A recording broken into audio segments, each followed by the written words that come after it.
मैं Monika Bhalla, department of Hindi, Maples Academy Deoband. आज आपको पार्ट 2 वर्ण विचार पढ़ा रही हूँ।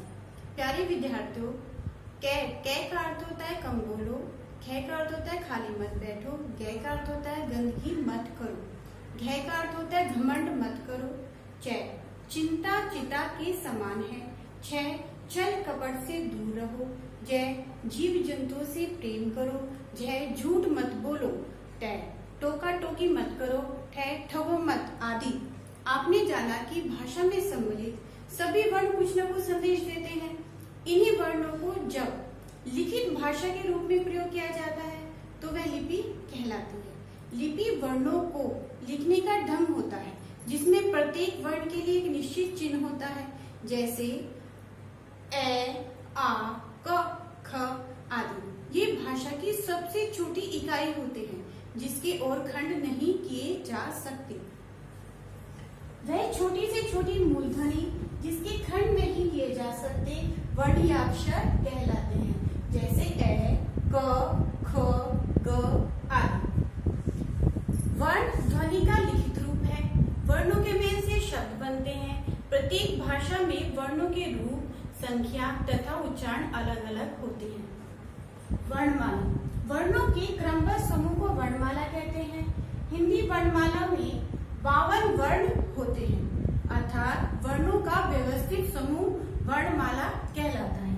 हिंदी वर्णमाला को 2 भागों में बांटा गया है, स्वर वॉवेल्स, व्यंजन कॉन्सोनेंट्स। स्वर जिन वर्णों का उच्चारण बिना किसी वर्ण की सहायता से स्वतंत्र रूप में किया जाता है उसे स्वर कहते हैं। इनकी संख्या 11 होती है। इसके उच्चारण में हवा मुंह से बिना किसी रुकावट के बाहर निकलती है। स्वर के 3 भेद होते हैं, ह्रस्व स्वर, दीर्घ स्वर, प्लुत स्वर।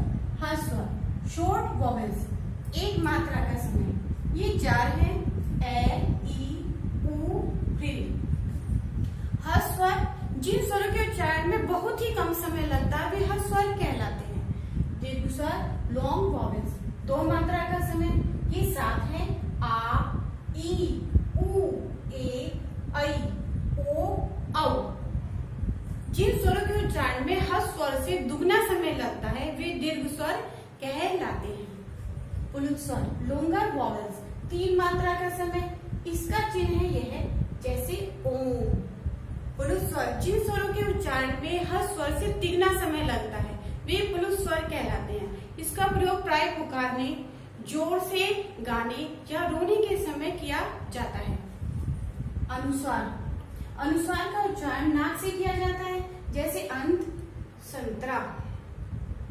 अनुस्वार इसका प्रयोग शिरोरेखा के ऊपर बिंदु के रूप में लगाया जाता है।